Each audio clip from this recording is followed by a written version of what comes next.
All right, so here we go. Number 5. This just reflecting on this series for a moment. I'll probably or certainly do a kind of a concerted effort, maybe in, I don't know, several months or something like that, where I kind of particularly make a good sort of intro to law of implication, kind of sales funnel-ish, although we're not selling anything, but just to kind of get people particularly sucked in and involved.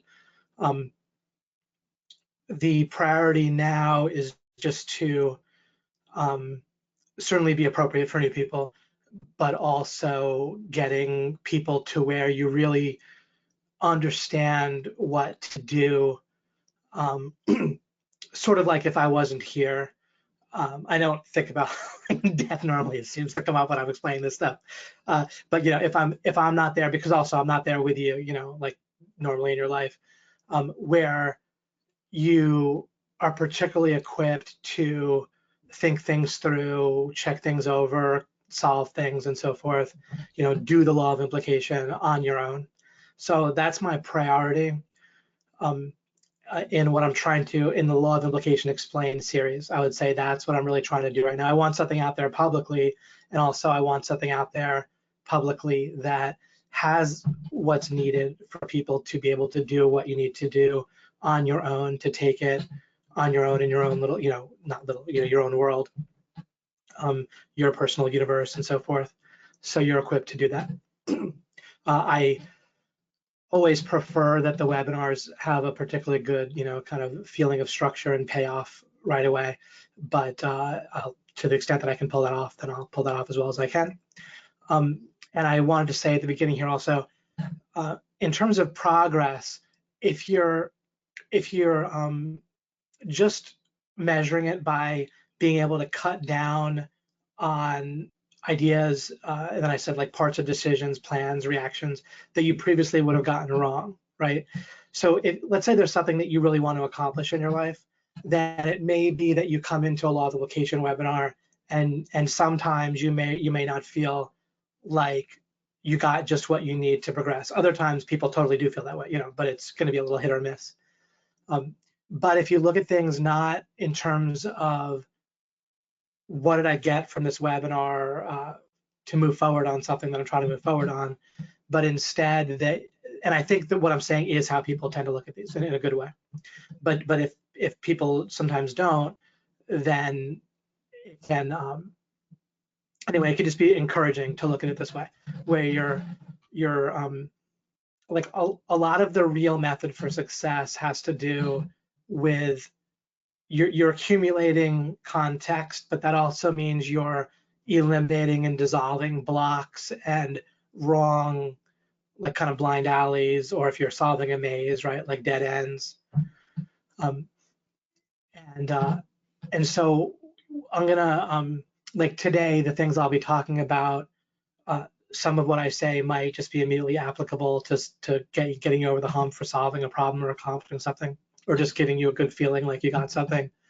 But also, as you get more understanding and foundation and context, that it'll everything I talk about will kind of keep you at some point or various points from going the wrong direction. And it'll also like eliminate like the probability space, right? Where you're kind of potentially traveling toward a goal, if I can put it that way. And so it'll just cut down on like the potential errors or random stuff that you might do that'll take you in the wrong direction or just be kind of a dead end. So that will certainly happen on this webinar. All right, I said in the kind of description of the webinar, there were 2 contradictions I wanted to cover. There's another thing I want to cover as well that I started to look at briefly last time involving Goalscape and other things. Fletch has mentioned that word a few times, so I wanted to do a little bit of a complete job on that. I'm never trying to add too much like private law of implication terminology to our speaking, right? I don't want us to sound like academics or have our own little private club where people can't understand us or can't understand me or whatever because I have this, special language or all these special terms, right? So there's a few of them, but I'm not trying to have us speak in a lot of kind of secret terms or, terms that people wouldn't normally understand. So I'll get to that on this slide here. And then the contradictions, there can actually be three areas fundamentally of where there's contradiction. I'll just touch on that for a quick moment here on this slide, these three slides. Just having to do with knowing, having to do with goodness, and having to do with importance, right? Like one way of expressing the law of implication is that your fundamental free will, your fundamental power in life has to do with seeking understanding or not, right? But choosing to seek understanding about, but not to, that's fine to just say seeking understanding, but then more specifically to seek understanding about what is true, about what's good and important, right? Like if you leave out any of those three words, true, good, important, then you're really losing something, right? Like if you say true and good, right, but not important, then you start to get into the trivial, especially if you just say like seeking understanding about what's true. That can, like the word true can just refer to all sorts of things that can meander in various directions. So we want to seek to understand what's true about what's good and important overall, and that life has lots of details, but there's a certain simplicity to that, and there's a sort of calm, confident power and effectiveness that comes from reorienting yourself to that whenever necessary, right? Like either you're oriented to that or you should kind of reorient yourself to that, basically. So it's necessary when you're accidentally kind of knocked off of that. And then I want to point out some kind of common errors where people will treat things that they don't know as things that they know. They'll treat things that are just not goodness as goodness. And then the importance, right? I've talked about how psychological nearness, when something's just kind of close to you in your space and in your physical space and time, just recently happened and so forth, it feels more important, right? Whereas actual importance has to do with impact, right? I could put actually impactful, right? I could retype this if I wanted to. Right, importance has to do with impact, which you have to think through, right? Regardless of how you feel, feeling will come from psychological nearness, and therefore it will sometimes steer you wrong, right? Psychological nearness does not perfectly overlap, to say the least, right, with actual impact something's going to have in your life. Great. All right, so let's go here. Let's start here. This is all ultimately related in a certain way. But this also continues from last time.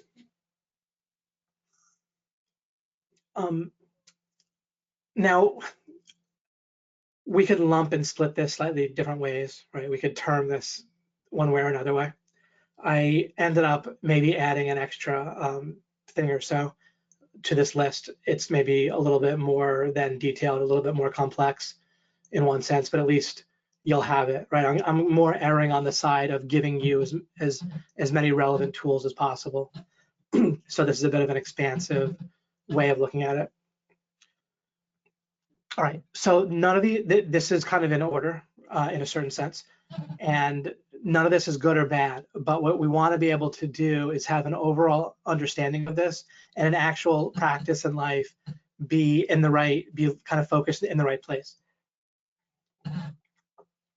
And in the right place at the right time. So there's times for each of these. And it's a little bit like use the one on the bottom to look at the one right above it, or it's your mind kind of does that, or it uses the one below to look at or to kind of decide on or come up with or give you an impulse or feeling of what the next thing up is, roughly speaking. So on the top here is like if you're focused on the landscape, what I'm calling the landscape, this is when you're more in flow, you're kind of physically more in tune with what's around you and you're just doing something. You could be working on getting backlinks for your website, you could be on the phone talking to someone, you could be physically running or exercising or doing something where you happen to be focused, like in the case of exercising, like on your muscles or the feeling in your body or a screen in front of you as you're on a treadmill or whatever. And if you're playing a computer game, then you're kind of into what's on the screen, right, in the computer game. Your thoughts are mostly not what you're focused on, but the thoughts are mostly about like what's going on physically. Like, oh crap, what's that thing flying at me? Like you're playing a computer, like, oh, who's that over there? I got to aim here. Or if you're running and you're like, oh, I like this feeling, or I don't like this, or I got to keep going, or you're focused on your breathing, right? So your thoughts are fairly minimal and they're about the action, right? The environment. You tend to lose track of time. There's a good amount of momentum, right, with that. The drawback of momentum, right, is like a runaway train. The good thing about it is that it can smash through whatever it hits, and that's very useful plenty of times, not with an actual runaway train, but metaphorically speaking. And the drawback is the runaway train part of it, where there's not really something steering, or the steering is kind of minimal in the landscape, but if there needs to be kind of deeper steering about the goal itself is off in various ways, then you're not going to see that in that way. If you're focused more on Mindscape, right, then you're one different thing to point out about any of these, but in this case, the Mindscape is a good time to point it out. You're only one step removed from each of the things, the thing below it and the thing above it, right? So if you're when I'm saying Mindscape in this case, I'm just getting a term, right? We don't really have to like memorize the term so much, as I'm just referring to you're planning and thinking about what to do, right?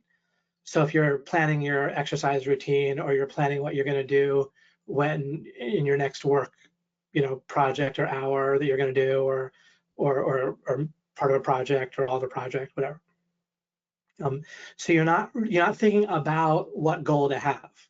You're planning and thinking about what actions you're going to take in terms of achieving your goal, right? You say, so you're kind of like one step removed from the landscape. I want you to be aware of this as a distinct idea. So what's going to end up being very beneficial, and what I really benefit from a lot, is navigating all 5 of these in a way where I'm pretty practiced at it. I'm pretty quickly aware of each of these 5 places to be, and I'm pretty intentional about where I am. So that's the overall lesson here, is to have the distinction, and after a bit of practice with this, having it sort of metaphorically at your fingertips, where you're being intentional about where you are in these 5 places. And if you're in one place, you're kind of a little close to the next place, and you're far from things more removed from it, right? And so just like with anything with focus, there's a trade-off. Not everything in life has a trade-off, but in the case of focus, generally there is, right? You're focused one place, you're not focused somewhere else. So then it becomes about choosing the right place to focus, for the situation at hand. And I do live this. This isn't like some theory I came up with that I thought would be cool to share or sound clever. I actually think it sounds a little bit, it's pretty cool. It has a nice structure, but it's a little bit busy, on this slide. But I wanted to pretty much include the stuff that's going on, so I had to include this stuff. But I really live this, and it's a very major part of my experience of life and how I go through life. As opposed to being some kind of theory that sounds nifty, but I don't actually practice all that much. This is very much a description of how I see things and what I do. And I can't imagine like living without it, like kind of being locked into one of these places, or having it kind of determined without my intention where I fall, here. Without intention, you're pretty much always going to fall in the top 3 here. That's why I put the dividing line. So Goalscape in this case, and I may have used these terms slightly differently in the past, but I'll just do it this way now. I think this is a good, pretty good scheme, and I'll maybe take another look at it. But regardless of the terms, it's more about getting the sense of things. There's pretty distinct ideas. So in Goalscape, you're thinking about your goals. In a lot of people's worldview and philosophy or lack thereof, this is as far as they get. this could be someone's lying in bed and they woke up and they're having trouble sleeping and they're thinking about the things they had to do. They're thinking, or they might be thinking about the stuff like, oh, I want this, I want that, or their bucket list, or just whatever it might be that they feel like they want. And then when you're having thoughts about prioritizing or lack thereof or confusion thereof or whatever, then you're focused. You see, you're focused on the goals you sort of want or the different to-dos, desires, right? Priorities. This is thinking about your goals, but not really getting underneath your goals, right? So it's thinking about them, but without getting underneath them. But it's different than what I have listed here as Mindscape, right? Like when you're, and I'm saying Mindscape because we call this like you're kind of in your head, right? When you're planning and thinking about what to do, right? Planning is like a mental activity, right? Thinking obviously is like a mental activity, right? I could just write mental activity here if I wanted to, right? Again, I'm not trying to make new terms. I'm just also just trying to be distinct here, and at least for the sake of this webinar. Let's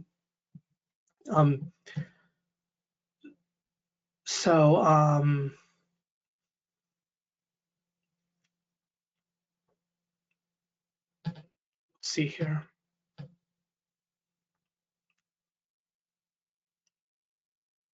So I'm often thinking about, I'm often here. I'm often on the Goalscape. I wouldn't say often, yeah, well, often in a certain sense. It's not like I spend the majority of my time thinking about what my priorities should be or my to-do, certainly not a to-do list. If my mind is, if as a hint or a thing to do in life, if your mind is the type that's, you might call it anxious or whatever it is, or just be based on your life, even if you're not like an anxious person as a habit, if what's going on right now in your life, you're thinking about a lot of things you have to do, then just write them down, right? And by the way, this is a useful time just to give you, just to skip here for a moment and talk about extrapolating as one example of extrapolating.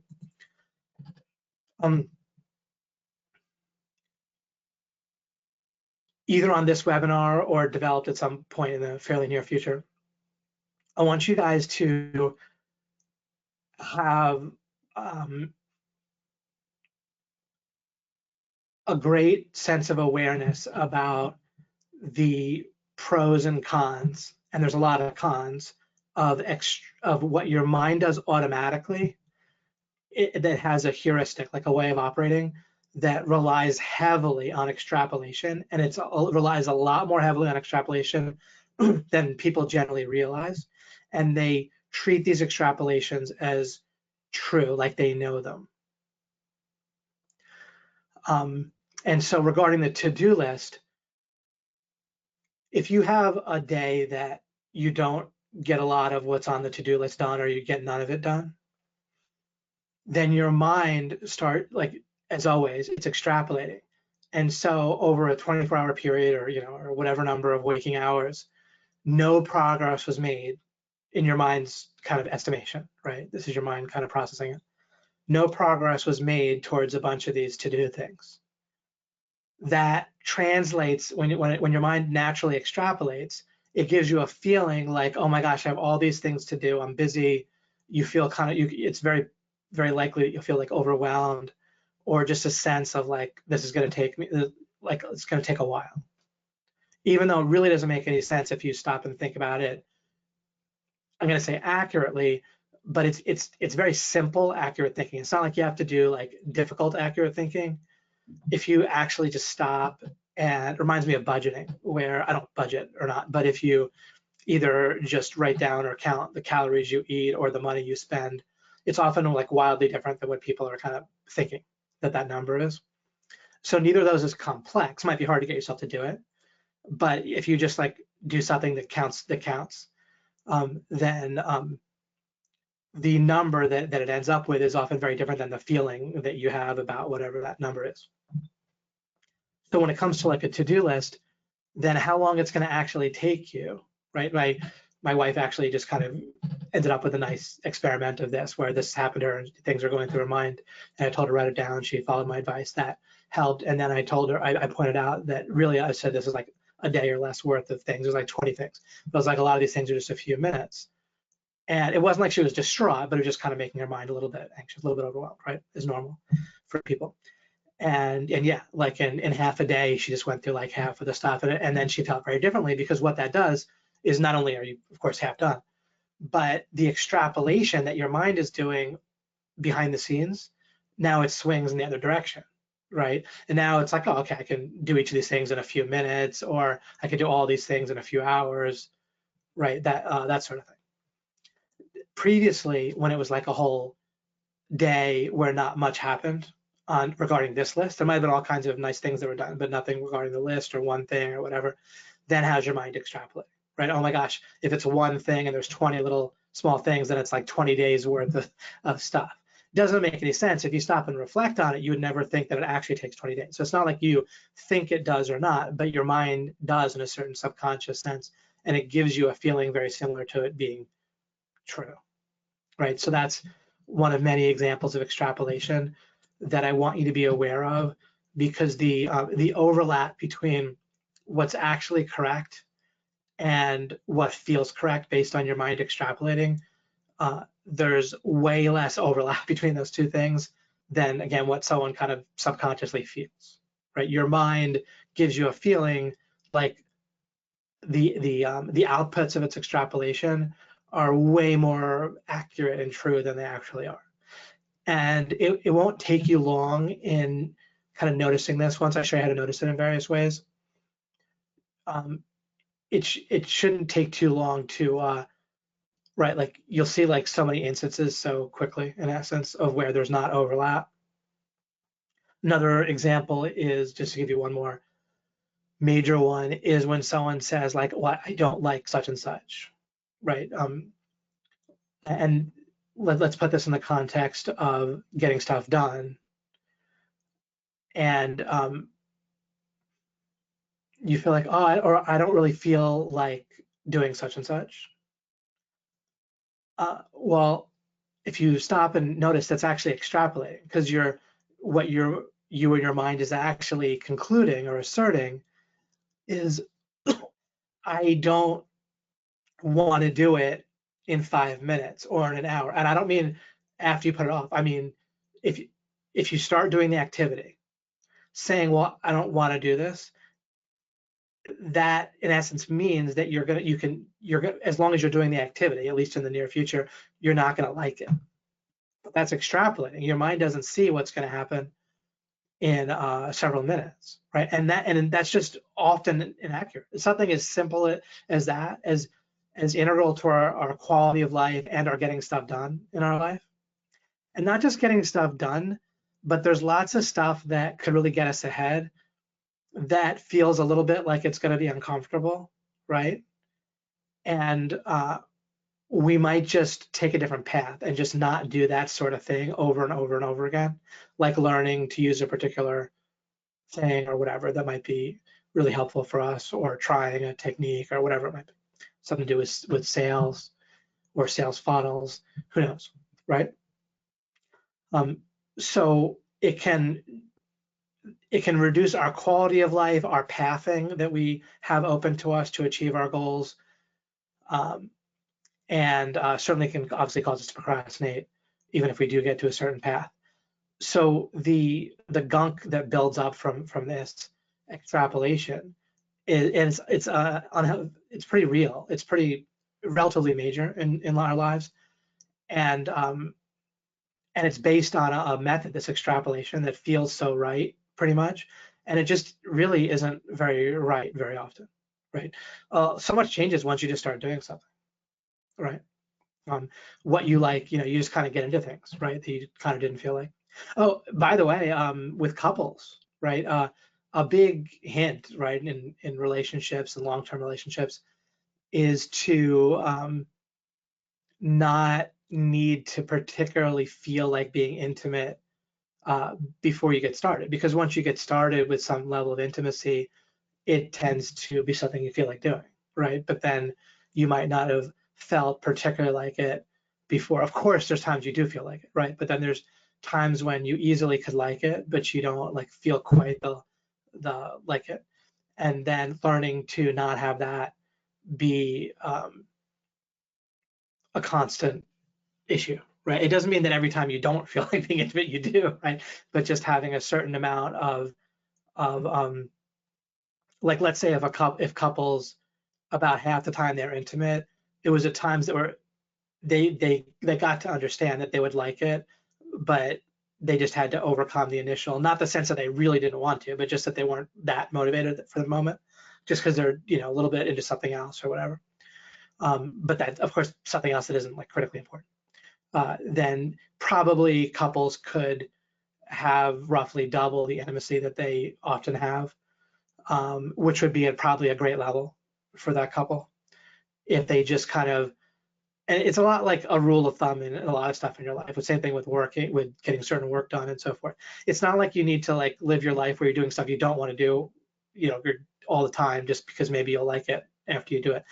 But it's not that hard to figure out where things that feel like from extrapolation, like they're not, like you don't quite feel like doing it, but where you very, very possibly might once you get started, right? That sort of thing in life, once you look for it, and once you don't have the same sense of gospel truth, rubber stamping this feeling of extrapolation as truth, then it shouldn't be too hard to figure out like fairly common sense, balanced, places where you're not falling in this trap, where it's fairly common sense, easy to see that you don't have to fall into it, right?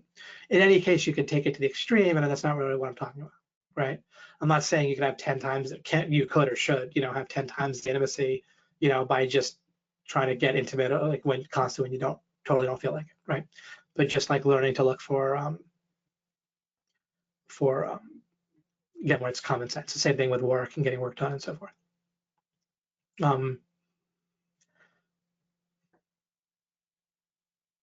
It's like with the 20 item to-do list. It's not like you need to think that, oh, I can do all these things in 10 seconds, right? You just can, once you realize the extrapolation is just a heuristic your mind uses, and you can just quickly glance at the situation and judge pretty accurately about how long it's really going to take. And because you just learn to ignore the feeling of extrapolation and just look at it, and most of the tasks you can figure out how long they're actually going to take just by thinking about it based on experience and common sense. Whatever.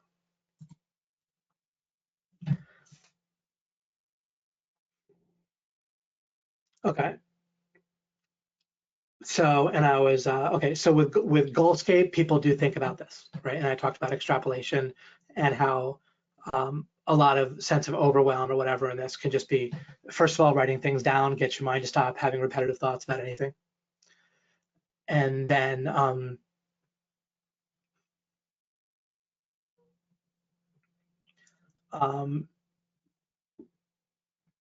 separate from that, there's just a sense of prioritizing. Now, I've talked in the past about how we can have sort of a sense of boundaries, and then within a particular boundary, or metaphorically speaking, a room in your life, like like there's family time that's appropriate in your life, there's work time. Part of that can be delineated by actual time of day, part of it by particularly important things like someone's birthday or an emergency at work, or just a important project, right? When I have a webinar, this isn't work, but it's somewhat similar for the purposes that I'm talking about, then that could determine priorities within certain boundaries. But if you can't get underneath your goalscape, then you're quite limited. So to think about your goalscape, what people do is they end up like rubber stamping what's underneath here. So it's really like their feelings about what they want to do, what they need to do, what their priority should be, including confused feelings, right? You're inevitably going to have a fair amount of confusion. It can get alleviated somewhat by just realizing you have to pick something, right? Within boundaries. But it's such a difference if you can learn to look and design underneath your goalscape. And when you're able to do that, then you don't have to spend really that much time underneath it. It's like if you dig a good, basement and foundation for a house, you've done it, right? You don't have to keep doing it. But if you don't do it, then you have the consequences of that you have to deal with kind of constantly, right? Ongoing. So there's so much benefit to having this awareness, below the line, so to speak. So then I call this the invisible mindscape, which is kind of a new term I coined here. We can call this the level of attractors, right? Or just, whatever else.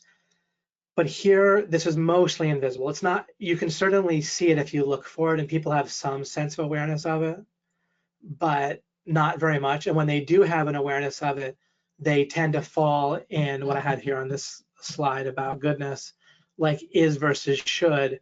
Even if they're aware, if they say like, well, that's just normal, or that's just how things, should be. Just because something is normal, or it's a standard that you have in your mind, or that people around you've absorbed around you, of course, that's where what's in your mind comes from, and until and unless you get underneath it. Just because it's there doesn't mean it's right, but it feels so right. It feels like it kind of should be that way. The whole point of norms and standards and stuff is they feel like that's where you should be, right? Like if you go to the doctor and, they're always talking about, oh, that's normal, right? You're like, okay, good, that's normal, right? So now there could be norms and standards that other people have, but in your mind, based on your own subgroup or whatever, you feel like certain other people's norms. I don't mean that other people's norms and standards feel like they should be or normal to you. I'm saying that your own, which you get from your own kind of peer group or authority group and so forth.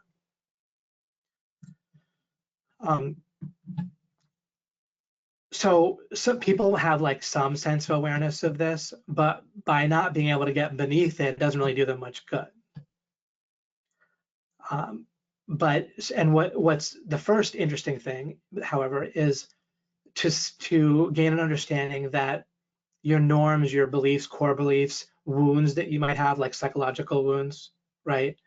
Some sense of loneliness, or that's kind of deep-seated, whatever, abandonment, could be any kind of sense of inferiority or that sort of thing, then that these all act as like magnets for what you feel like you want your goals, right, to be.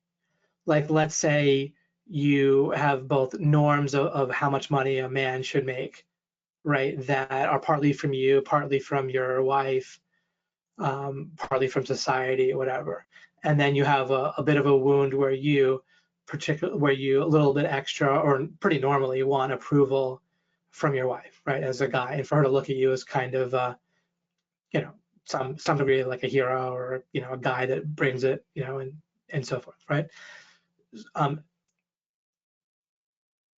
Doesn't mean you have a wound because you want your wife to be happy, don't get me wrong, right? But if people can have wounds where it becomes particularly important, right, to them, or kind of none of this is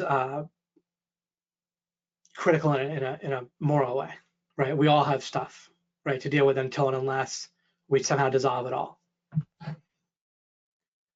So I don't mean like weak people have wounds, right? I just mean we all have various contradictions and issue and ideas and wounds and partially incorrect beliefs that we've absorbed.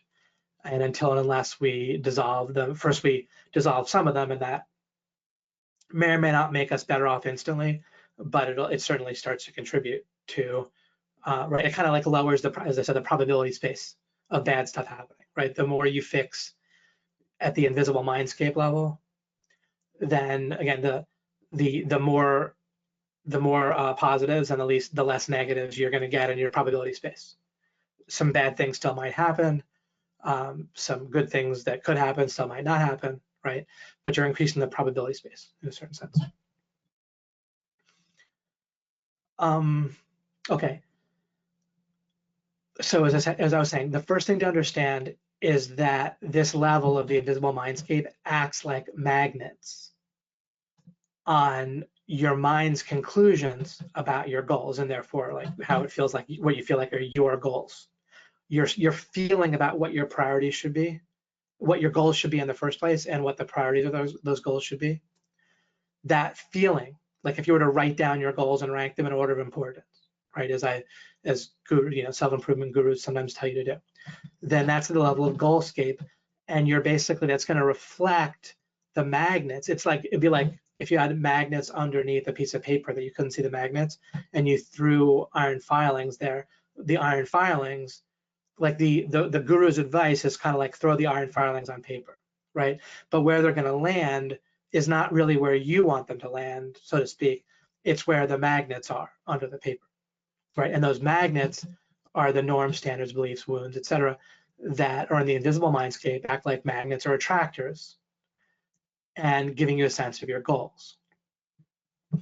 So what we want to do is have a way to look at our invisible mindscape and not just look at it like, oh, okay, that's what it is, right? But look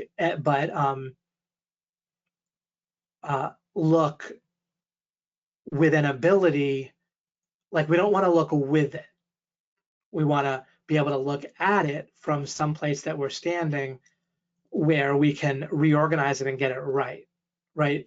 The farthest people can normally get is they get a glimpse of their invisible mindscape, but they're looking with it at it, right? They can't look underneath it, so it's their final perspective, right? And so people end up getting violent, right? And then we have all kinds of societal ways to kind of disguise the violence, right? With obviously there's a whole government way of doing it, and then there's also just socially, there's all sorts of rules, cultural rules, to deal with the fact that people, can't figure out what's true in a way that is accurate. And so instead, right, in other words, they can't look at their invisible mindscape from outside of it with some way of thinking and looking that's accurate. And so where does that lead?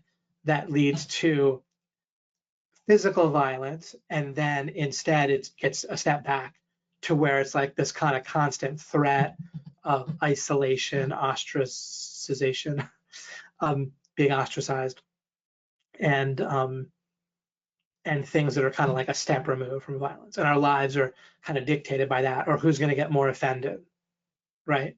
Like even just socially, even outside of any kind of politics kind of stuff, that's more like, overall determining regulations and laws, that just on a cultural level among social groups and circles and so forth. Then a lot of it's like, well, who's more offended, right? And in various social groups, there might not be a lot of actually overtly getting offended, but people can get more and more subtle with this, right? The more kind of civilized on the surface people seem, right? There's various kind of surface fixes that sort of disguise this, right? But it's all going to be rooted in violence or the threat thereof, and then a veneer of civility above that, because you can't have anything but violence unless you have some way of actually thinking accurately, right? There's just no solution besides violence. And then again, the only solution we have is this sort of veneer of civility on top of the violence.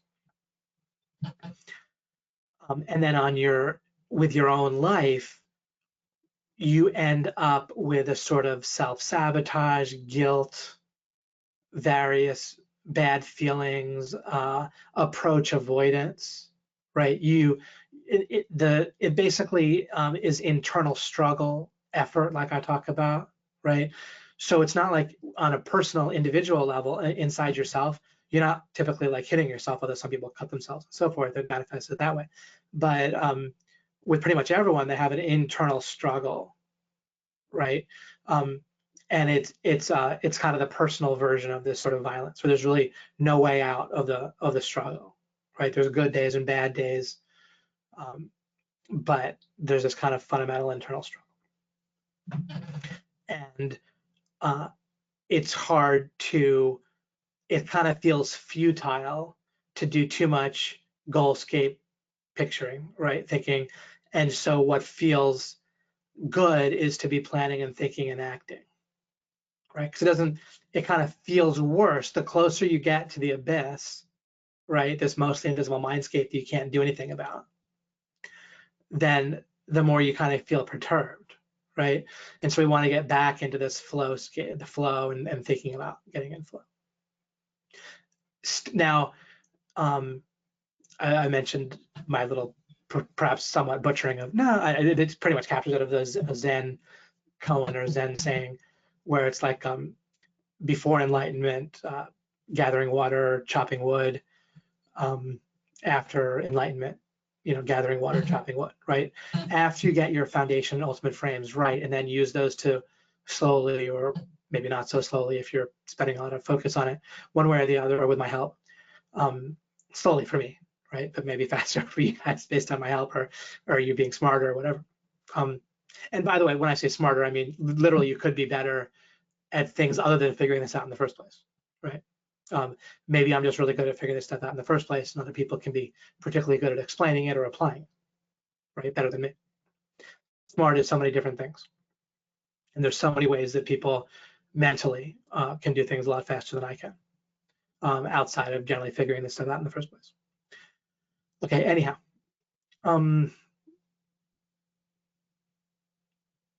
So as you get things right fundamentally, and then you use them to figure out what you really want to have a sense of what's normal, right? Like to me, what's normal politically for most everyone, right? Which is like extortion's fine, regulation's fine, right? The FDA stalling for a year on, as I pointed out, like we had a vaccine a year ago, and the FDA, without any actual violence, like I talked about, right? Just there's this veneer of civility, but with the threat of violence, just prevented vaccine from getting out for a year.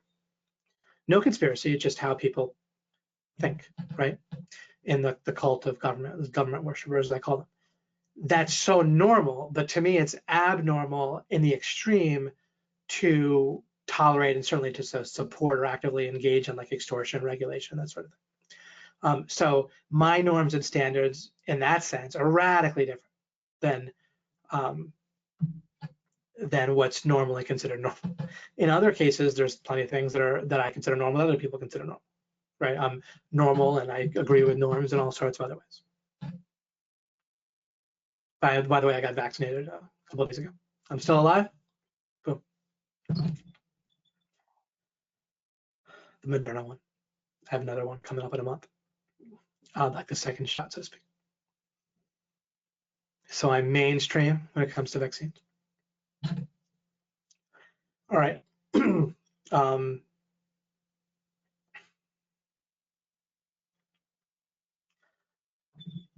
So what does it mean, or what does it mean in practice to get underneath the invisible mindscape?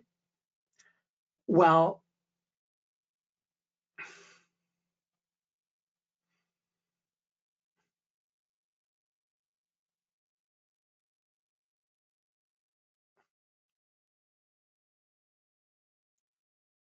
here's a random example. Suppose that you are in a relationship and it's nice and you're content, and then you have a friend who is single, and inevitably, oh well, depending on how socially adept your friend is, but let's say you have a reasonably socially adept friend who's single, then inevitably they're going to have a week here, a month there, whatever, where they end up with a really cool sounding relationship situation, right?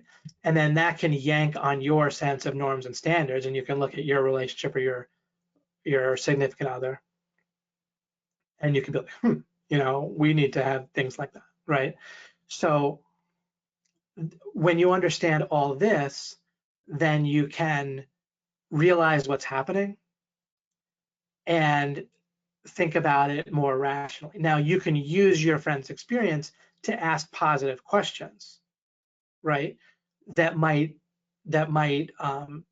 end up causing you to think of something or making some kind of positive upward thing in your relationship. That's good, right? But that's if you're aware of how this all works, then positive progress in life comes from asking positive questions. as opposed to positive, assertions or negative questions. Why can't I have this is a negative question, or negative assertions, right? A negative assertion is like, oh, this is how things are for me, right, or whatever. But it's not a question. Why does this always happen to me would be a negative question. How can I get such and such in a win way or a win-win way or whatever? That's a positive question. That's the the right way to go about things. So we can think about what we want our beliefs to be rather than just saying, well, this is a core belief of mine, right? What we want norms and standards to be. Of course, there's the idea of morality that I share, which is partly to avoid violating people's property rights, but partly to eliminate all the kind of fake moralities that people have as well, right? So by drawing the line properly with morality, we end up like, of course, it's very nice to act in a moral way where we're not violating other people's property. But then it also frees us from all sorts of BS morality that people are putting on us, right?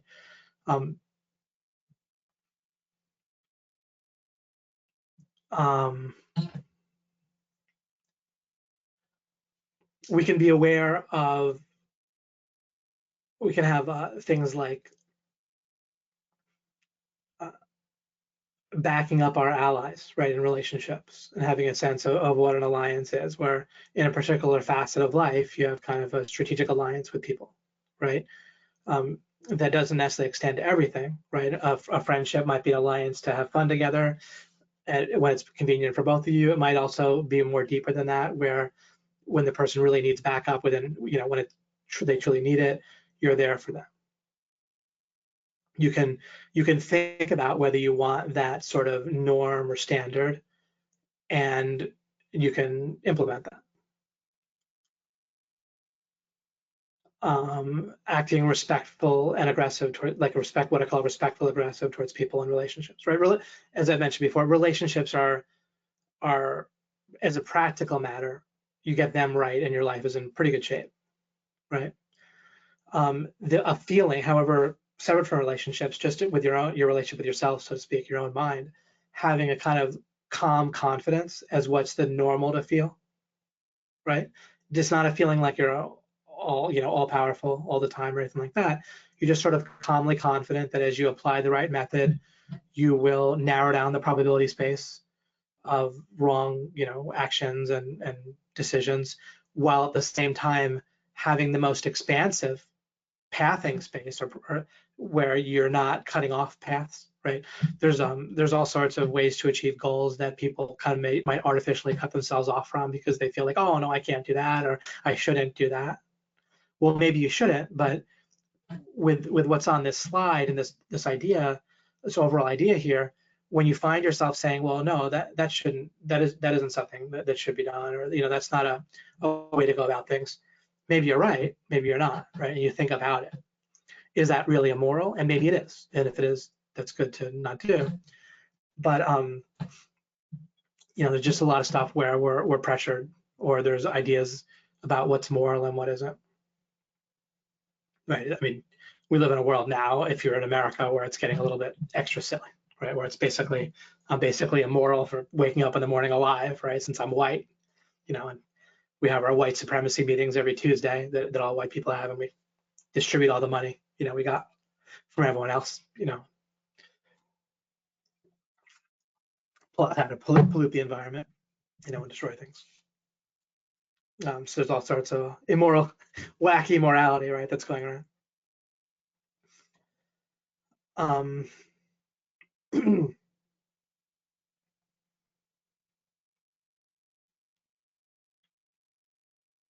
And then, so as we think about basic foundations, and if we start to get things right, I'm gonna go to comments now in a moment. But when we start to get things right with just basic ideas about realizing when we're gonna feel like we know things that we don't, our mind has just common heuristics where predictably it'll your mind has plenty of things that are just kind of overlap with what tends to work, but then it has certain heuristics that are going to very commonly give you the wrong result, and you can become aware of those things. I talked about extrapolation.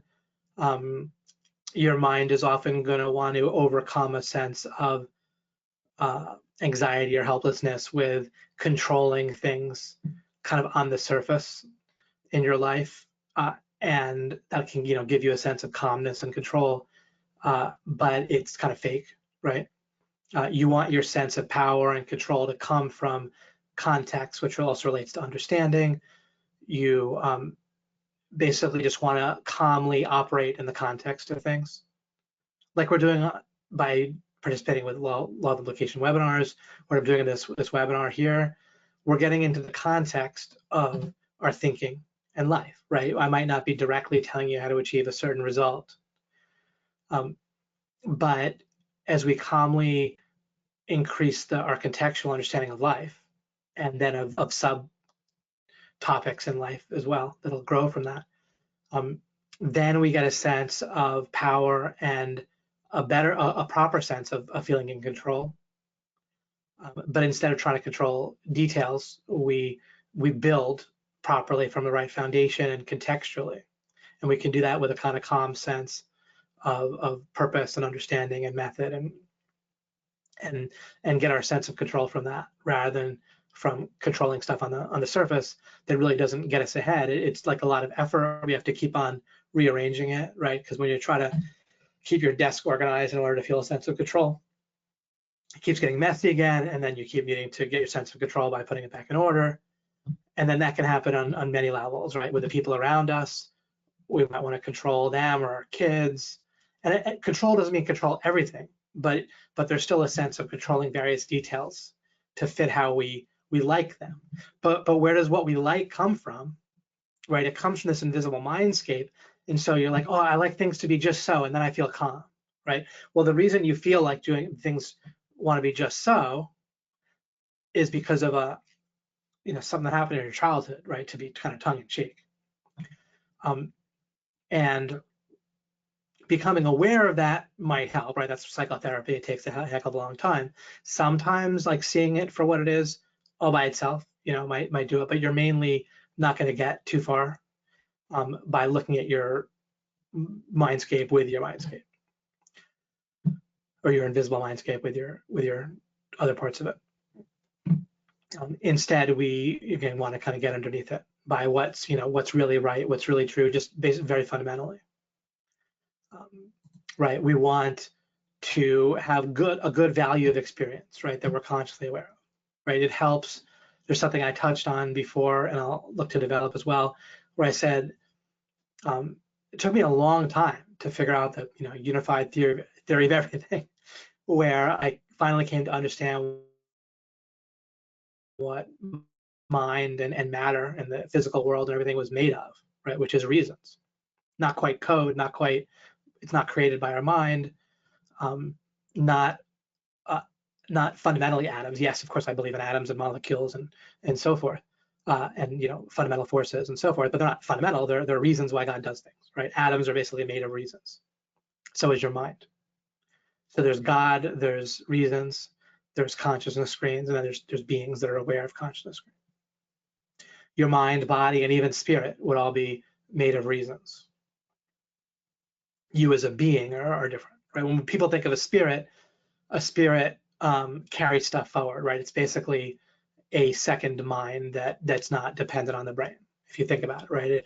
When people think about what a spirit is, it has memories or some sort of carries forward something from the past, right? There's some kind of continuity there. That's reasons. That's not you as a being. You as a being basically have a limited amount of power and a limited amount of awareness. Those are your two main qualities as a being, and not really much else. So great. So that's that. I've touched on some of this, and I'll continue at some point, possibly today. But let's go to the discussion for a little bit more.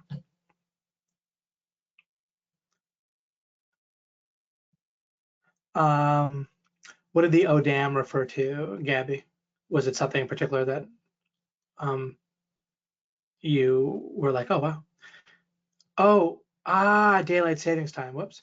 Oh, was it just the time?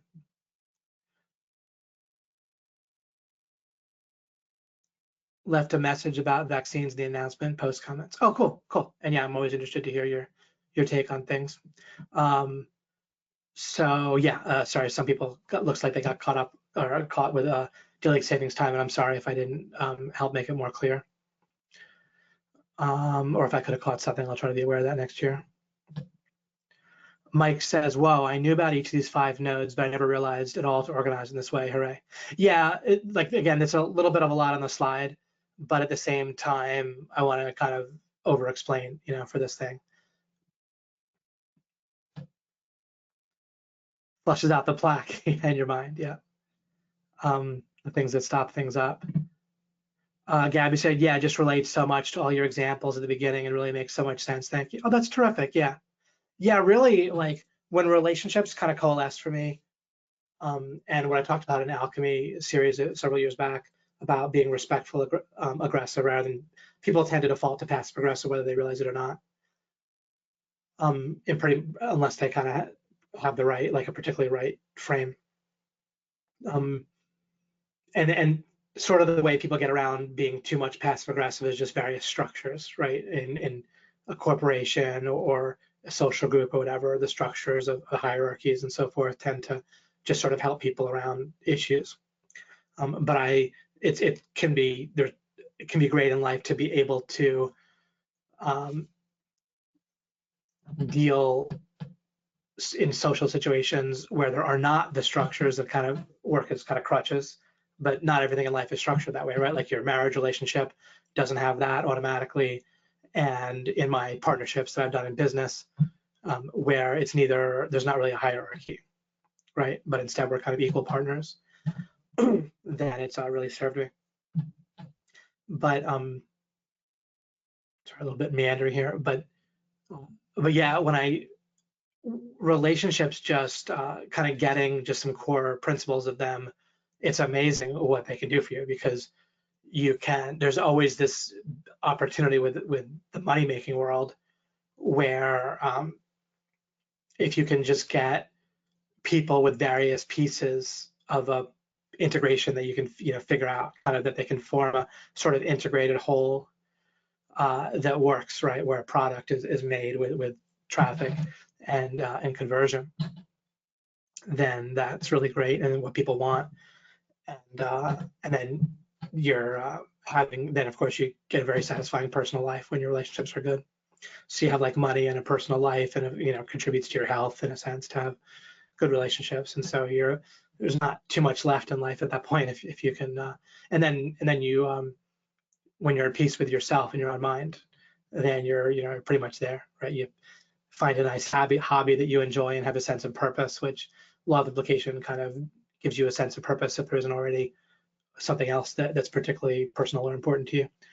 Then you just kind of need a hobby and you're all set. Hobby, purpose, having money taken care of in some way, shape, or form, and then if you have just some good social relationships, then you're in pretty good shape in life. Suleiman says, I love the magnets out of the paper and gurus telling you to throw the iron ships example.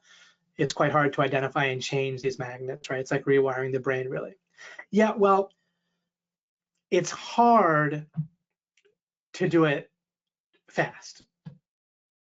Like I talked about last webinar, it's inevitable and kind of easy. The opposite of doing things fast is not doing them slowly. It's just not trying to do them fast. It's not focusing on fast, one way or the other.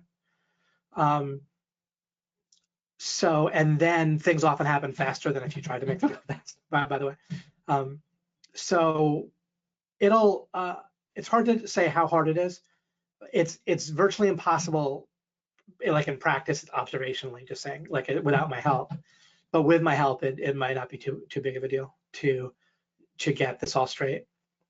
There's not that many foundational frames, and you might say, well, why do you say frames? This is like a foundational frame, maybe that should be seen, but no, because on the very basic foundation of like seeking understanding of what's true and good and important, then there's other things that we can build logically off that are then, like if you build solidly on a solid foundation, then the whole thing is like a foundation and solid, but it's like, multiple layers.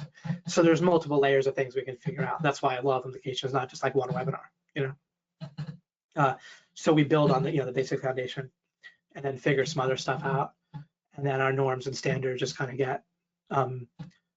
get set right, and we can kind of dissolve wounds. The thing that keeps wounds in place is feeling like that's how things should be, because like that's how things are. When you notice that your mind does that, like if you're abandoned or abused or whatever, right? And we all have some degree of, not necessarily that, but something close to that, or that felt to us like that, right? Like if your life has been relatively pretty tame or pretty good, or your childhood was pretty nice, things still matter to you a lot. Just like, how people talk about like rich people problems, right? It's kind of like the analog to that of like, if people are kind of wealthy and don't have the same type of problems that people have that don't have so much money, their problems still feel pretty traumatic, to them. And so you end up at the same place, even if you had a pretty great childhood, where you still have, various wounds and so forth to some degree. Anyhow, doesn't matter much necessarily. That distinction. But whatever the wound is, maybe you had what people looking at you would call a good childhood, but you felt like your parents were kind of distant, right? Like I have a relative that felt, for some reason, just kind of carried a wound through life, and felt like her father just was very like kind of cold, right, or whatever, not from abuse or whatever, but to them it just really felt like it was a lifelong wound. I point that out so that like it's just the near universality of having a sense of, well, of things that kind of flow from various things like that. Once we stop thinking that we should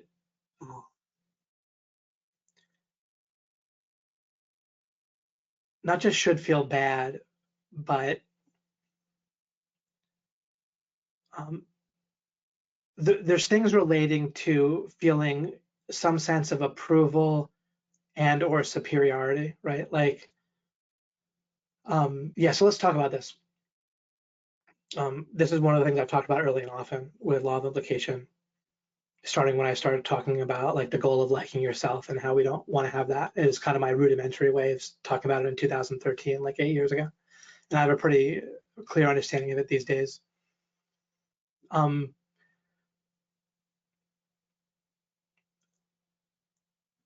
Both in the same in the same person, there might be areas of life where we particularly want to feel like we're better than normal, and then in the same exact person, right, any one of us, there could be other areas where we just don't want to feel like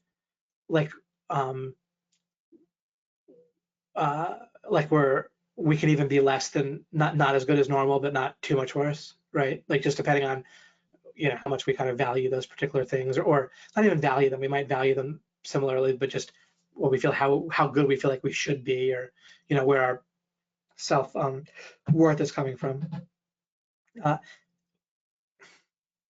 Whenever we might have negative feelings, if a person doesn't do what we want, if they don't approve of us in the way that we want, and or if we really anything to do with either not feeling too inadequate, or in other areas needing to feel sort of superior or very superior, all of that we just want to dissolve. And we want to look at things, we want to get underneath all of that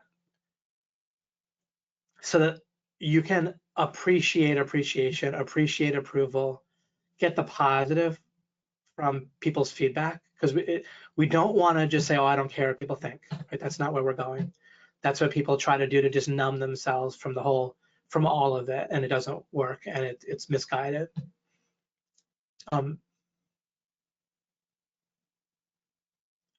But we don't need to be spending resources to avoid feeling bad, right? To like deal with the wounds. We just don't need to have wounds where we need to like make up for them with resources. So what do we do?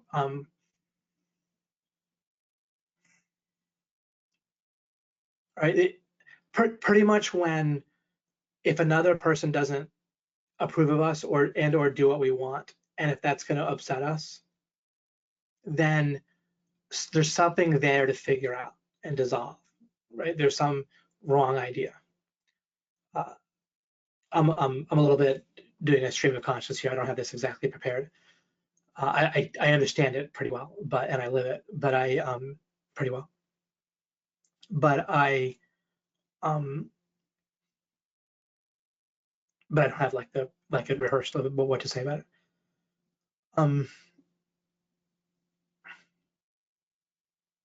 So approval.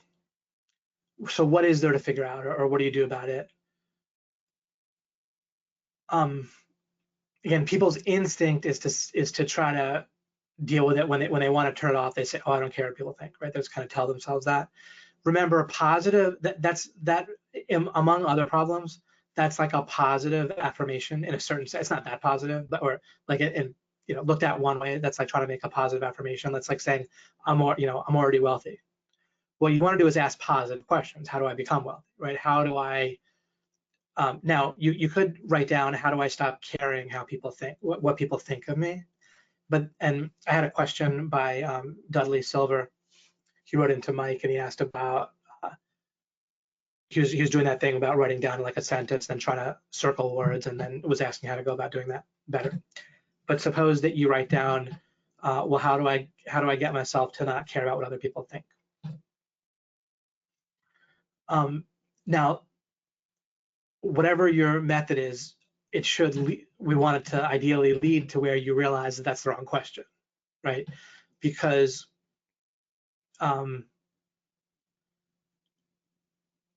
either from circling individual words or from looking at it as a whole, what you can think of is, all right, let's say I achieve that. So you don't care what people think. Is that ideal, right? Or could we have honed that question differently or better?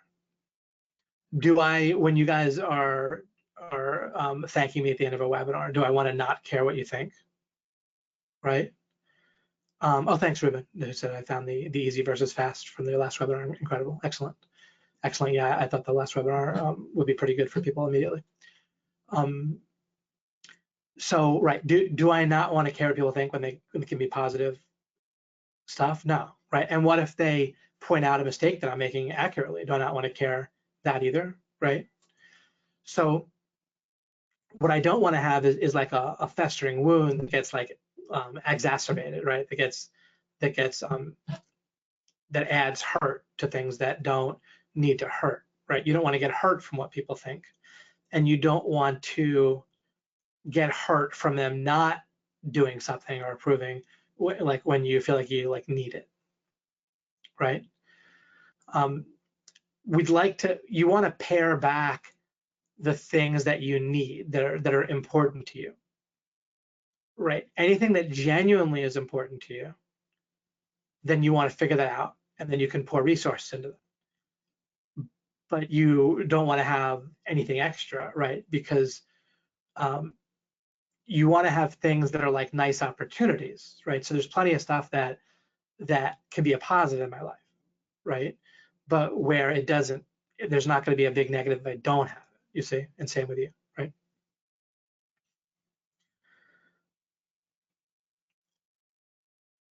So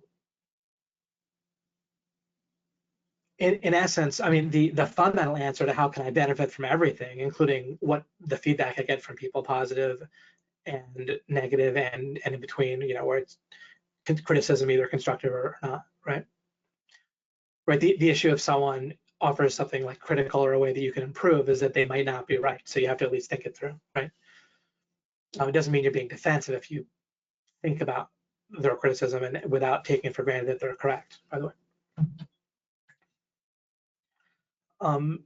So, and then now the fundamental answer, of course, is you want to gain understanding from everything, right? You want to use it, and then the way to do that is to use it to ask positive questions, right? And then if you know how to go about answering questions, where instead of just heading for the answer, you start to accumulate things in context. You can eliminate things that are not the answer, right? Another thing I want to get to is more techniques for addressing questions and such. But anyway, that what I just talked about kind of covers things in a certain way, right? How do I benefit?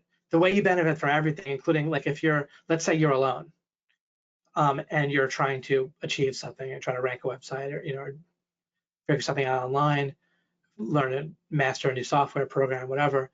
Then, if you're in a mindset or a mind frame where you're gaining understanding from taking action, thinking about it, trying stuff, whatever, then that's a positive mindset, right? Like you're pretty much going to feel positive and benefit from whatever goes on. If you have like an obvious success where things work the way you wanted them to, then you can benefit from that. If you don't, then you can benefit from that. Right. What's the basic idea and to have a long-term relationship with people, friends or significant other, is where you're kind of a whole person in and of yourself, but you need other people in the sense of to do positive things, right? Like on the most obvious thing with a significant other, then intimacy is going to be nicer with another person, right? And so you can be whole, but you can benefit where instead of it though needing to fill a wound, it's just a nice benefit, right? And so the starting point for being whole is to pare back your identity, right? Now, in the third webinar is a little bit difficult of a webinar, or maybe a lot difficult, but I was trying to go through and look at identity, which is it's not like it's complicated, but it's a paradigm shift that in kind of common speak, it's difficult to make, right? Like it's, once you make it, it's not difficult, and it's not that it has to be difficult or not, but I don't know the perfect words or structure to say currently, and maybe just working on it for a week or two, I could come up with something pretty good. I'll try that as well at some point, once again, fairly near future. But if you pair your identity back to a being, right, and you don't identify with your mind and body in this total way, they're important, they're worthy of respect, right? They matter to you in all sorts of ways. They matter to your mind and body and your actions and all that and your thoughts. They affect other people, right? They affect you, so they matter. And they're personal to you if it's your mind and body, your property, you're responsible in a certain sense that matters. But it's not you. And when your basic identity comes down to not just being a being, but then that your power is to not seek what's true. So when you say no to just rubber stamping feelings that come from your mind about this is true, that's true, even if you do that a little bit, right, and then also you can get to a foundational frame of understanding about seeking understanding is what's basic TQ and integral to you, then that's your identity, right? You're this being that's chosen to seek understanding to some degree, and that's going to accumulate. And maybe you've gotten to the foundational frame of understanding that seeking understanding is where it's at. We want to have the best valued experience net for our existence, and then for other people, we want that too. We want to dissolve bad ideas to continue to get closer to that. That's where your basic identity can come from. And then that will tend to dissolve wounds because they can't grow in that soil, so to speak, right? And you no longer feel like they should be there. Whatever happened in your childhood or your young adulthood or whatever the heck in your life, it's valid, you know. And some of the things that happen to you might be wrong. There might be bad ideas, or certainly were bad ideas you've absorbed wherever, right, from whoever. But it doesn't matter in the sense of your fundamental identity and what you're fundamentally doing, right? Like, until things are perfect, then you're looking to make progress when it comes to understanding and building and dissolving bad ideas, building good ideas, particularly important ones, right? You see, and so the wounds don't really have a place to be nurtured, and then the thing about minds, and now I am talking about your mind now, not you as a being, things that you don't reinforce, or things that don't get reinforced, forget about the you part of that. Things that don't get reinforced, they dissolve out of your mind, right? And things that get acted on and reinforced, they get integrated, and you feel them more. They feel more right and true, or whatever, regardless of where they are, right? And so that can kind of give an indication of what's going on. Just in case, I'm going to refresh this. I think it's right. I think it's up to scroll up to see the messages. Okay, great. So Mike Broadwell said, wounds also give us impetus in life, just as all the conditioning we get in childhood, almost necessary until we dissolve all bad ideas. Oh, right, like the pain that gives us sort of a motivation, sure.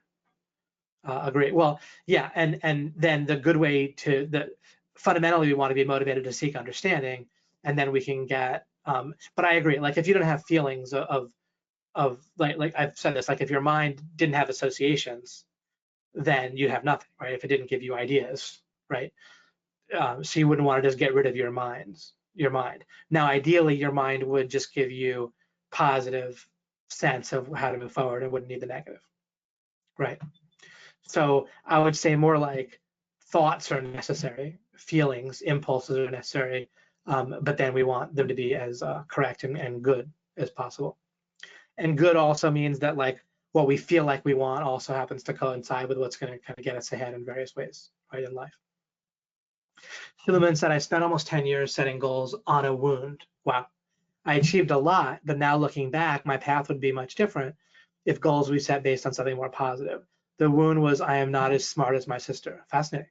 Now looking back, also it seems very trivial how the wound got inflicted. I have great parents. Yeah, like I said, right? Isn't that funny? You can have great parents. They could not have done anything close to abuse or whatever, but you can have something like that really ends up dictating a lot, a major part of your life. So great. That's a wonderful example, Sylvan. Thank you so much. Yes, preferable to be motivated towards pleasure, good, instead of motivated away from pain and bad, right?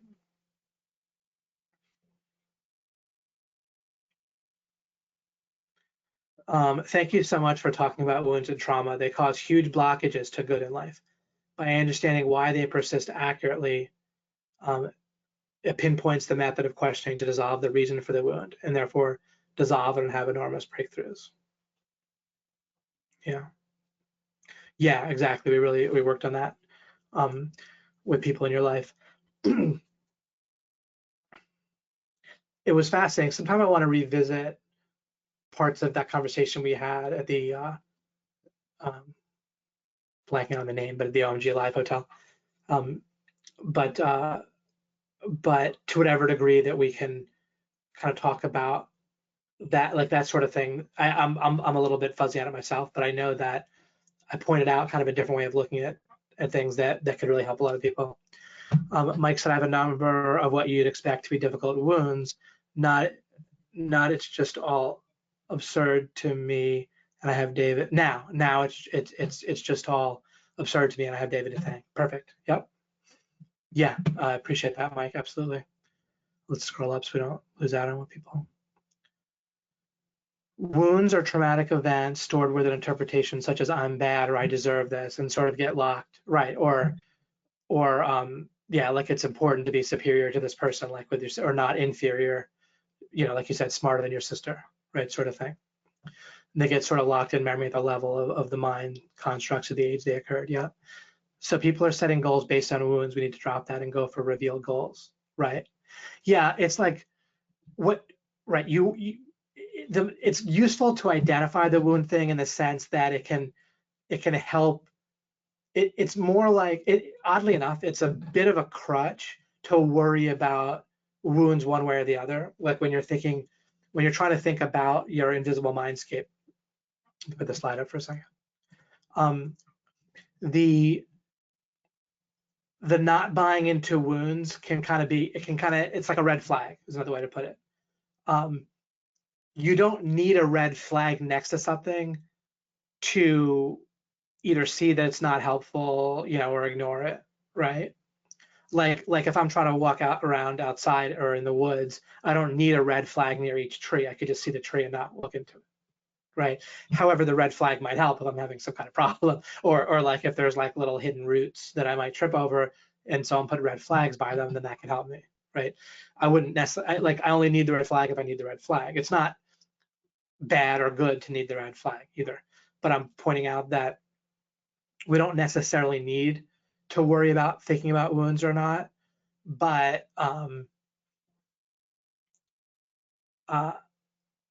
like we could theoretically just think about what makes sense. Like take the example. For some reason, I've thought several times this week or last couple of weeks about the question you asked Suleiman about the 15K a month with affiliate. I've had various thoughts about it. And it was interesting. It was such a good question in a certain sense, because you're successful both in your career, and I don't know the exact numbers or success with the OMG stuff, the entrepreneurial stuff, but I'm sure it's there to whatever degree. But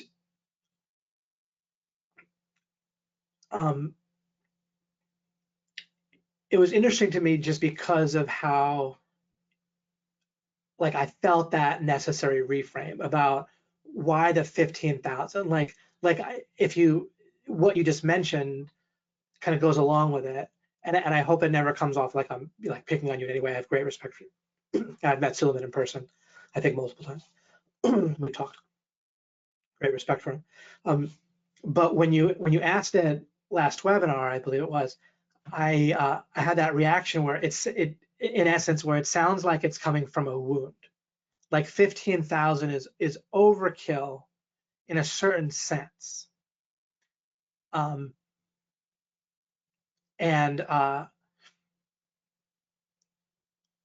But one doesn't necessarily need to identify the wound.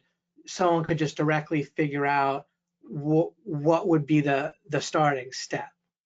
Like if you, and also per month doesn't actually make a lot of sense as someone understands affiliate marketing more deeply. It just happens to be one of my specialties in life. Now I don't do it the way Greg Morrison does with web traffic, like from SEO, and that's probably more I'm sure the more angle that Suleiman was going for. But regardless, there's still something real about it, where it's a business. A business is an integration or a conjunction between product, audience, and sales, right? Product, traffic, conversion. And markets change. Sales, what works with sales changes. Affiliate marketing isn't the kind of thing that you really want to have goals per month on. Right now with client work, that's much more of a monthly thing, where monthly goals make a lot more sense. But with affiliate marketing, I've always tried, for years and years, with people I've worked with, I've tried to get them off, and every time they meander back into monthly goals. And Mike has gotten off this a long time ago, but like other people I work with and so forth, where it's not monthly, like with affiliate stuff, because it's and also if you're thinking about your audience, like once in a while you can have something that might even last for years with the sales process somehow works well. But really with affiliate, it's a moment in time with a product overlapping with an audience you're able to get in front of, with a sales thing that works. Any one of those can sort of break, right? They can discontinue the product or discontinue the affiliate program in some way, shape, or form. That's common. A sales funnel can stop working very well, and often these things are kind of balanced, where it needs to work a certain level for the whole thing to make sense. And then, although with SEO, it doesn't have to as much as if it's paid ads. And then the audience might just change. It might be a time when a lot of people are searching for something, and then that changes, right, based on other advertising or what's popular or what's going on in the world. So it's rare that it's a per month type of thing. It's more of like a project or trying to make a certain amount of money from it. And then to limit yourself to affiliate marketing may or may not make sense. But if it does, again, you'd want to, it's almost like if someone's saying, I'm trying to achieve this certain goal, the next thing out of their mouth should be, and here's how I built to where I understand that this is why I have the goal. You see? And that by the way, that's an example of the knowing versus not knowing. Something I didn't write down here is what people will make assertions, asserting in place of knowing, right? And that's not good, right? That's bad. So you can't just make a goal be right by asserting it, by just coming up with it.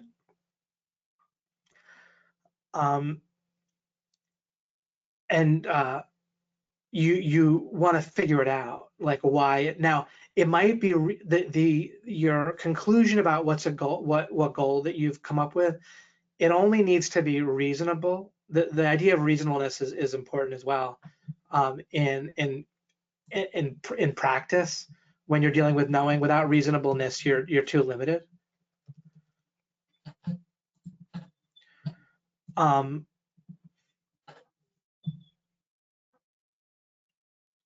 Something's reasonable if I think it's correct to say, I'll try an example in a moment just to make sure that I'm phrasing this right. But if the opposite is, if both you can do it in real life and the opposite of it isn't absurd. So what I mean is, if I say, all right, if I can make something that sort of amounts to 3,000 a month with affiliate, right? Then, like, I really want to see if I can make that work. I want to work on that goal for a year or more. And here's how it is that I have the space in my life, the resources to work on that goal. Here's how I'm gonna, support myself while I'm working on that. Might be a job, it might be some other, it might be that you're doing client work and you think it'd be a great thing to have affiliate. And I agree, it's a great thing to add affiliate to that. There's so much good interplay between having some affiliate endeavors combined with client work. I think it's a great way to go about things. I combine affiliate with info marketing, right, as the way I made my money and still do. Affiliate works really well with like kind of one other well-related thing. So 3,000. Now you're saying something that kind of amounts to 3,000 a month, right? That's around 36,000 a year, in that neighborhood. 50,000 a year. It's round. Of course, it's exactly 36,000. I understand that, but that's in the realm of like 50,000 a year, that sort of thing, like a decent job, right? It's something you could live on, if you're living kind of reasonably moderately, depending on your situation.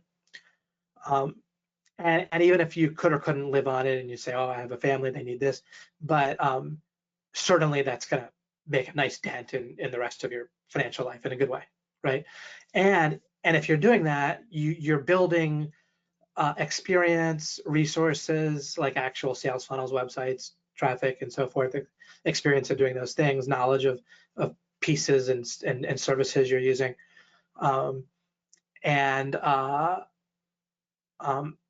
right, you've built something that you can then stop and look at how you want to whether and how you want to grow it, right? So it's it all just makes sense. Now, the reasonableness, I'm using all this actually as it might be interesting, the details what I'm saying, but I'm illustrating reasonableness.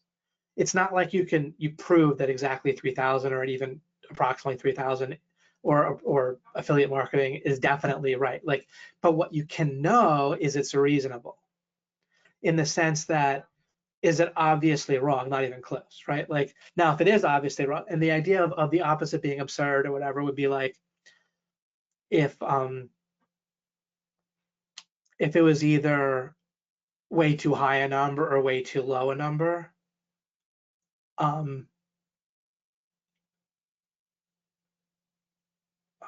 Let's see here. Maybe the reason I wanted to check this over, I might be saying the opposite about the opposite. Like it's common sense when you do it, you'll figure it out properly. But I might be saying the wrong words, even if you'll figure it out when you work on it. If 3,000 is reasonable, then if we look at the opposite, if I say, well, what about like 10,000 a month? That's basically less reasonable. Like it makes less sense than 3,000 for like the first thing to shoot for. Well, what about like $100 a month? Well, there's no reason to shoot that low necessarily, right? Like you're kind of eyeballing it, and so the opposites or alternatives, in not exactly opposite but similar, right? Like somewhat like an opposite when you're picking a different number that's pretty different, right? $100 a month approximately, or 10,000 or 100,000 a month. You're starting to get less. It starts to be more absurd when you look at the opposite. So the opposite is relatively worse, but not total. If the opposite is completely absurd, clearly wrong, then you're like kind of have a full proof. You don't have to, we wouldn't use the word reasonableness anymore. You'd say like, I know 3,000, because if there was some reason why 3,500 was just obviously definitely wrong, but it's not, right? But you start to get to a point where, why is that necessary? You go much lower, much higher, and then, right around there. If someone said to me, well, I think 5,000 is what's reasonable, I would not argue with that. I'd be like, that's great, go with that. Right. So I mean, I don't argue with people in the span where it's a gray area. I'm not going to argue. But that's the idea of reasonableness, right? Like you can't know 3,000, but you can know that it's reasonable. You can apply it. You can live with it, right? Because by contrast, if someone says, well, I don't care what people think, well, you can't live that way. Right? Like that's unreasonable, because you try to practice that, or someone says money is not important. You can't live that way. You see? Or people say, well, you have your truth, I have my truth. The truth is relative. Well, you can't live that way, right? Because I punch you in the nose, and then, well, maybe it happened, maybe it didn't, maybe it's true, maybe it's not, right? Like you can't live that. It's unreasonable. But reasonable things you can live out, and when you start to get pretty far away from them in different directions and so forth, then you start to generally get more absurd rather than less. That also I didn't have like rehearsed, so I might improve on that slightly in the future, but that kind of covers that a bit. I'll wrap this up fairly soon.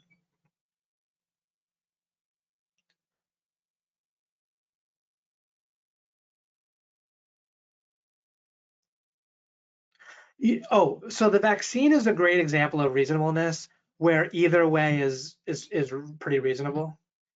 For me, it comes down pretty clearly on the side of the vaccine, but there might be facts that I'm not aware of that could weigh it over to a different thing. I lived through it. To me, there's just such problems from actual COVID, and various levels. So how would one apply LOI?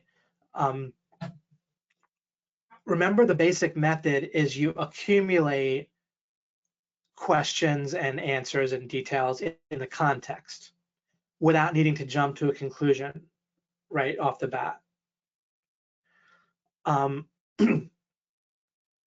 For me, I got actually vaccinated because, as opposed to waiting until I had some perfect answer, because that's also normal in life. It just wasn't a big enough deal. It's not a big enough decision in either way, right?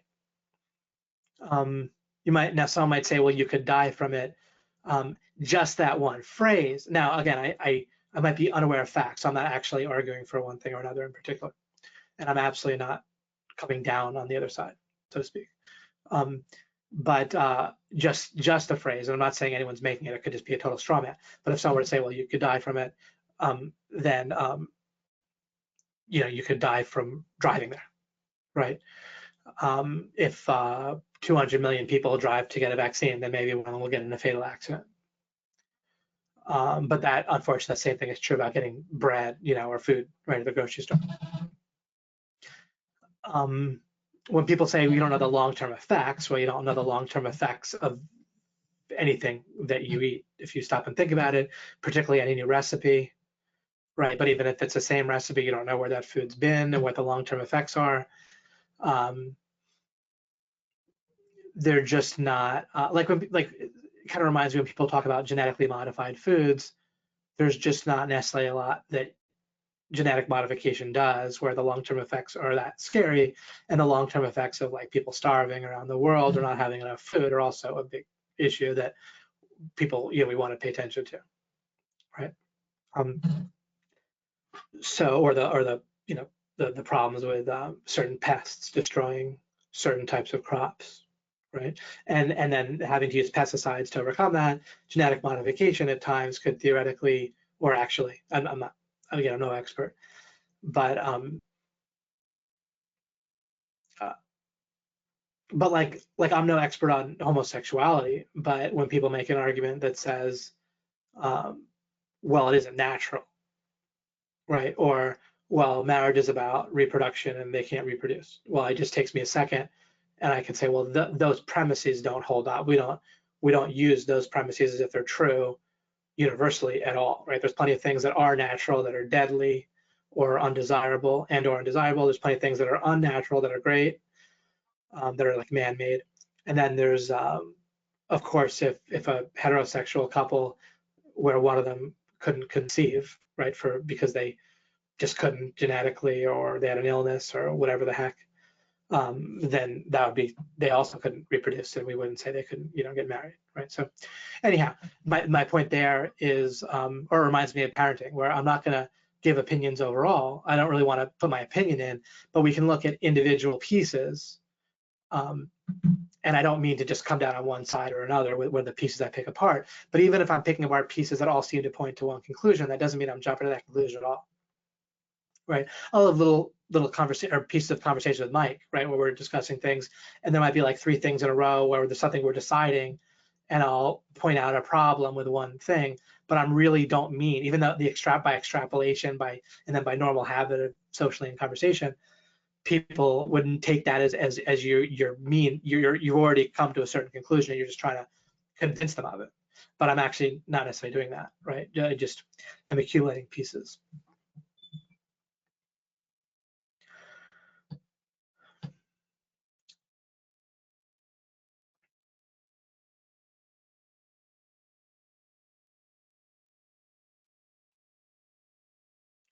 I think I will bring things to a close here as well, a little bit at the end of where I think I'll be particularly clear and good. But I really like how this webinar has gone. I like what we covered on the webinar. And I like this series from the point of view of what I talked about in the beginning, where at some point I will stop and focus on creating a sales funnel. I thought I might do that originally, but it didn't really turn out that way. And I think I'll do a better sales funnel. I'm not selling anything ever. I'm just, when I say sales funnel, I mean particularly to draw new people into law of implication. I'm gonna wait several months or a few months or whenever to when it seems like it makes more sense, like I'm really feel ready, and then I might be wrong. I might try to do it and flub it for a little bit, but at some point I'll get it right with a kind of good intro to law of implication series, right? There'd be like a good sales funnel for new people. What this series, the priority and what's kind of coming out of it is I want to get people that I want it to be certainly appropriate for new people and be interesting as I can make it for new people. So I'm not trying to push new people away by any stretch. I'd love to have new people, but my main thing I want to do is get people who are looking at that are into law of implication to be able to really get it right for themselves. Both with getting particular ideas right and getting methods right, feeling like they can do it, actually doing it well. Like kind of mastering it to a pretty good level where, like, if I disappeared, which I have no plans to do, no premonition of that or anything like that, no death wish, I'm actually pretty extra careful about my life for the last several years, especially, you know, I want to get things to a particular degree.